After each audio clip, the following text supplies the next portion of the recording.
নেবে গো পুতুল। হ্যাঁ, পুতুল, কাঠের পুতুল, রাধাকৃষ্ণ, জগন্নাথ, বলরাম, আরো কত কি রকমারি পুতুল যা দিয়ে আমরা ঘর সাজাই, দাম দিয়ে কিনি। কিন্তু যারা তৈরি করেন সেই সব পুতুল, তারা সেই দাম পান কে? কেমন আছেন সেই গ্রামের মেয়েরা, মহিলা শিল্পীরা? খোঁজ নিয়েছি আমরা। দেখুন আজকে মেয়েদের কথায় বর্ধমানের পুতুল গ্রাম।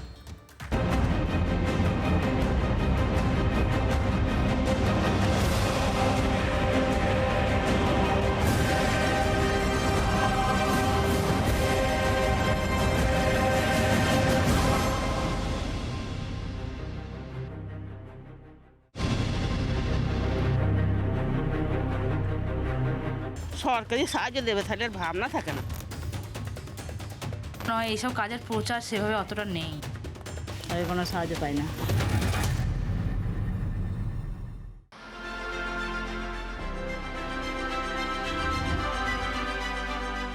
কলকাতা থেকে প্রায় 150 কিলোমিটার পূর্বস্থলী 2 নম্বর ব্লকের নতুন গ্রাম, তার মধ্যেই পুতুল গ্রাম।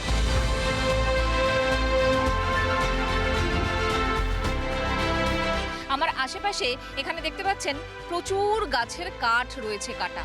এই কাঠগুলো দিয়েই তৈরি হয় পুতুল। আমরা বাঙালিদের ঘরে একটা সময় যে ছোট ছোট কাঠের পুতুল দেখতে পেতাম, এখন মেলাতে দেখতে পাই। সেই পুতুল গ্রামেই আমি আজকে চলে এসেছি। কাঠের পুতুল এখানে তৈরি করছেন এক জেঠিমা। কথা বলি, যা খাটেন টাকা পান? না, ভালো রোজগার হয় না, তার জন্য ছেলেপিলে খুব খাটনি হয়। এইসব মাল খাটনি করতে গেলে পরে সময় খাওয়া দাওয়া হয় না, সময় চান হয় না। সংসারে দিনের রান্নাও হচ্ছে, তার পাশাপাশি আবার কাজও, পুতুল তৈরিও হচ্ছে, তাই তো? হ্যাঁ, কতক্ষণ কাজ করো সারাদিনে? সারাদিনে কাজ করতে হয়। আর কাঠের দাম, রঙের দাম জিনিসটা বেড়ে গেছে না, আমাদের মালের দাম বাড়ছে না। সরকারি কোনো সাহায্য পান? না, আমি কোনো সাহায্য পাই না। আমাদের সব নিজের হাতের ওপরেই, এই শরীরের ওপরে সব কিছুই করতে হয়। আমাদের দামটা বাড়লে ভালো হবে, জিনিসের দামটা, এটা আমাদের ব্যবসা। আমরা যদি জিনিসের দামটা বাড়ে, আমরা 100টা জায়গায় আমরা সেটা 50টা বেশি করব দামটার জন্য, তাহলে আমাদের একটু ব্যবসাটা আরও ভালো হবে।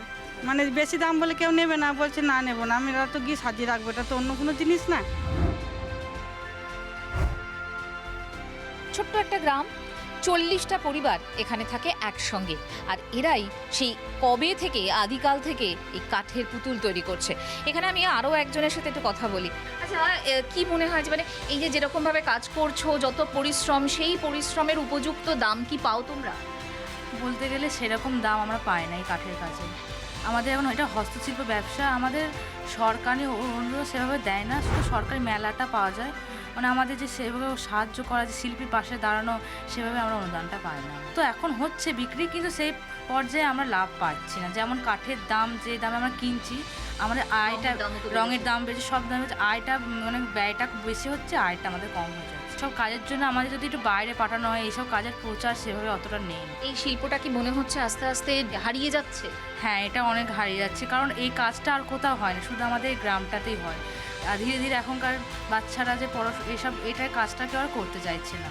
তার মানে পরিশ্রম যা হয় সেই তুলনায় আয় হয় না, এবং এই যে কাঠের এই পুতুল শিল্প, সেই শিল্প আস্তে আস্তে হারিয়ে যাচ্ছে, কারণ এই প্রজন্মের কেউ আর একটু ইন্টারেস্ট দেখাচ্ছেন না। তাই কোথাও যদি একটু সরকারি সাহায্য পান এরা, যদি আরেকটু প্রচার হয়, তাহলে হয়তো বাংলার এই শিল্প আরেকবার মাথা তুলে দাঁড়াতে পারে, একটু নিঃশ্বাস নিতে পারে।